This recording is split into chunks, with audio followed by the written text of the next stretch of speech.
Prostituição. Na Primeira Guerra Mundial, elas trabalhavam em bordéis visitadas por soldados que serviam na linha de frente no norte da França, porém seu trabalho foi praticamente esquecido dos livros de história.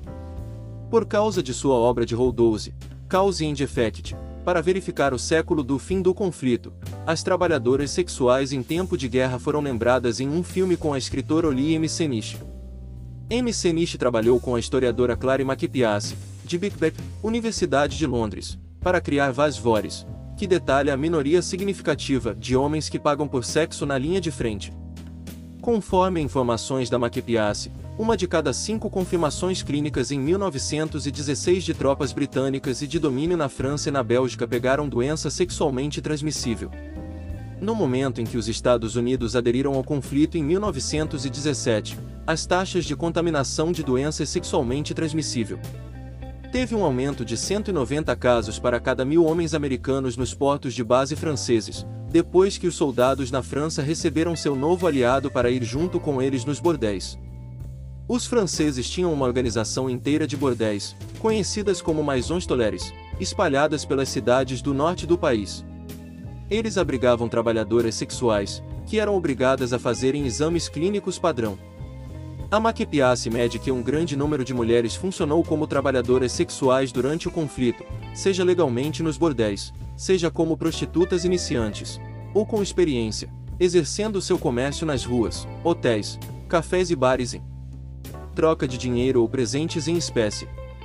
É uma parte da vida na Primeira Guerra Mundial que muitas pessoas não contemplam, apesar do fato de que foi realmente avassaladora, disse Makepeace. Eu concordaria que uma minoria crítica de soldados britânicos participou de sexo extraconjugal. O exército britânico permitiu que os soldados visitassem casas de prostituição enquanto estavam posicionados no exterior. Não tendo qualquer desejo de irritar seus parceiros, o alto comando britânico exigiu que os bordéis fossem salvos, em limites, para a maioria do conflito. Além disso, oficiais visitaram os bordéis, mas foram mantidos separados e iam para o Blue Lamps. Os outros homens foram servidos em Red Lamps. Os poderes americanos adotaram uma estratégia alternativa.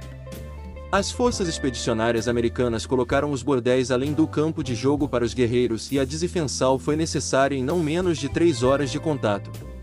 No caso de um homem ignorar este sistema e consequentemente criar uma doença venérea, ele poderia ser perseguido por desrespeito às obrigações.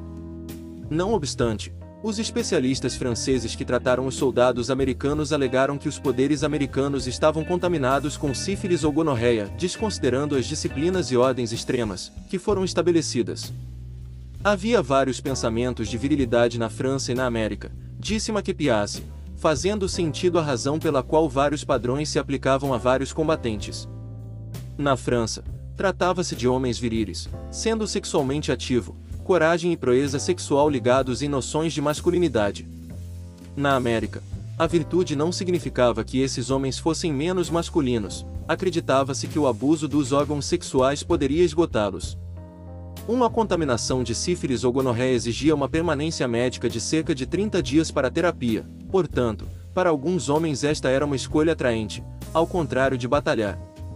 A sífilis era tratada com infusões de mercúrio, o que tipicamente nunca realmente impedia o movimento letal da doença anos após o fato. Sendo assim, alguns soldados pagavam para as prostitutas passar a doença para eles.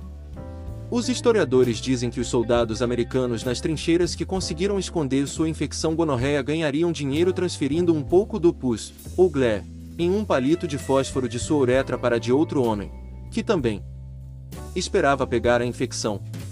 M. Seniche informou que algo que ela achou mais perspicaz foi a maneira como tantos homens precisavam visitar uma profissional do sexo, assumindo que eles achavam que iriam morrer no dia seguinte. É impressionante a quantidade de homens esperando entrar em casas de prostituição antes de brigas significativas, disse ela. É muito mais do que nós lhe damos crédito.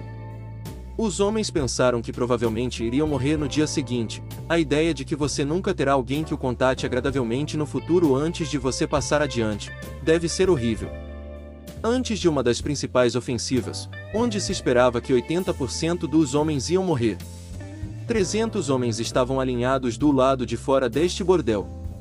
Um grande número dos homens, disse ela, eram virgens, que precisavam se envolver em relações sexuais antes de morrer. As trabalhadoras sexuais em tempo de guerra têm sido desonrados da história. MC Nishi disse que quase certamente, um número significativo daquelas que vendiam trabalho sexual tinha acabado nisso por causa de condições problemáticas, mas que seus relatos geralmente não são registrados, e o pano de fundo histórico das casas de má reputação é contado através das vozes dos homens. Uma grande parte dos registros que ainda estava de acordo com a perspectiva dos homens, guerreiros, contabilistas e de bordéis, e a grande maioria das senhoras não tinha estudo, disse ela.